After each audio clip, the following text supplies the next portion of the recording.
So I spent about, well, a little more than 10 hours already with Clair Obscur Expedition 33, and these are my first impressions. I will have a full review out for this game first, but of course, I need a little more time. I want to keep this straight, I'm not going to be selling anything, just telling you what worked for me and what didn't. And still, Obscur Expedition is a big name. It's even considered to be a game of the year for 2025. I wanted to see what was all the buzz about.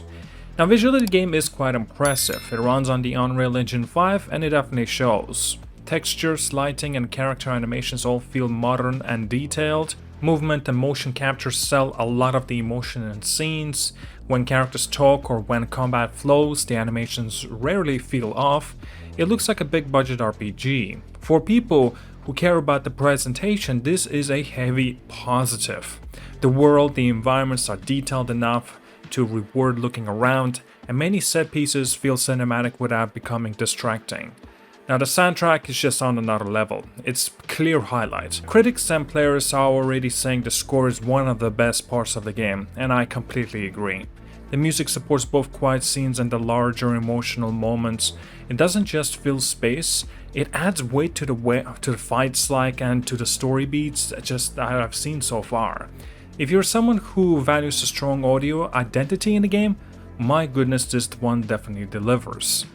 Combat feels polished, the systems are tight, multiple outlets and clips praise the way fights are tuned, and my time with it is matched with that praise. Attacks connect in quite a satisfying way, parrying and dodging require timing, and bosses force you to learn patterns rather than button mash. There's a clear rhythm to a good encounter, and that rhythm makes the combat feel rewarding. On the system side, menus, upgrades, and resources flow all seem, thought out. You can tell designers focused on making combat both readable and deep enough to matter. Now, reception and the momentum matter as well. From what I have seen across streams and reviews, the game has solid word of mouth. That doesn't guarantee long-term success, but it does mean conversations are indeed happening. Now, for the creators and players who follow trends, that initial buzz is quite important. There's an audience interest, and that shapes how many players you'll find online. But the game isn't without problems. The main complaint I and others noticed is the occasional jank during the open world roaming. Exploration sometimes trips over awkward collisions, clipping, or minor physical those bugs. NPC pathing can look odd at times, and a few environmental interactions don't behave smoothly. Now, these issues don't break the game, but they pull you out of the moment. If you're someone who values polish in traversal and world simulation, it will be a bit disappointing, especially in a game that otherwise looks this refined.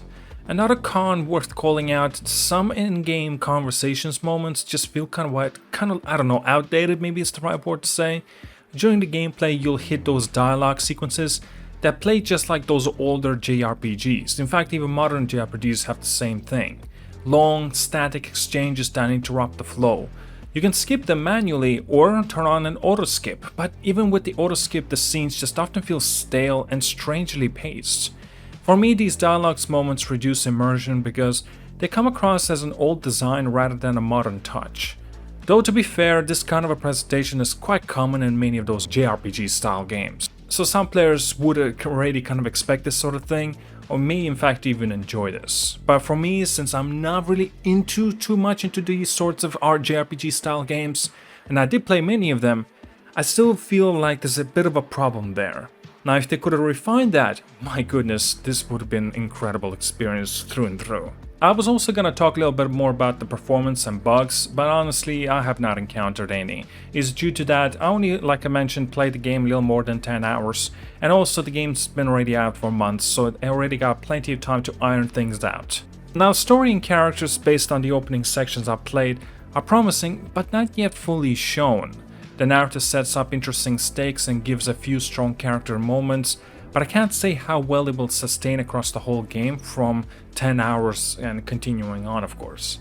Dialogue delivery and emotion capture help sell the emotional beats, so if you respond to character-driven stories, there's a reason to keep playing.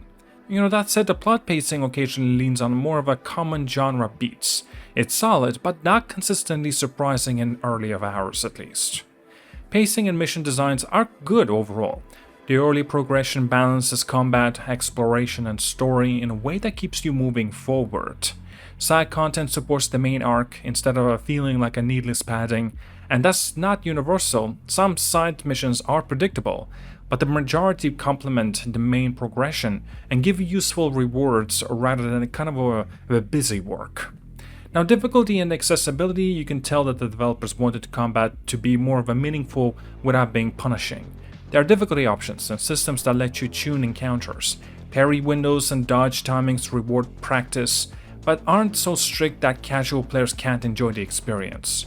Accessibility settings took robust enough to support different playstyles, though I didn't exhaust all of those options in my short time with the game. Now, overall, my first impressions are very, very positive with a clear caveat. The visuals, animations, soundtrack, and the combat system suggest a more of a modern AAA level RPG worth playing. The areas that need improvement are mostly in open world polish, and these outdated sort of feeling dialogue moments that just interrupt the flow. Those problems don't ruin the game for me, but they are worth mentioning because they can affect immersion. I'll be playing more of this game, and I know for a fact I will be completing it as well. Now, I'm not too yet sure if I want to go for that platinum trophy, but I am paying attention to the guide and seeing that I don't miss anything, since what if I just change my mind? And yes, I guarantee I definitely want to pick up that platinum. But nevertheless, that's all I got for today. Tell me down in the comments as well, have you already tried and played Clair Obscur Expedition 33 for yourself? If you have not, I mean, why not? I think it's a fantastic price, amazing game, so much value, and so much things going on here. I think it's worth it, at least so far that I've experienced.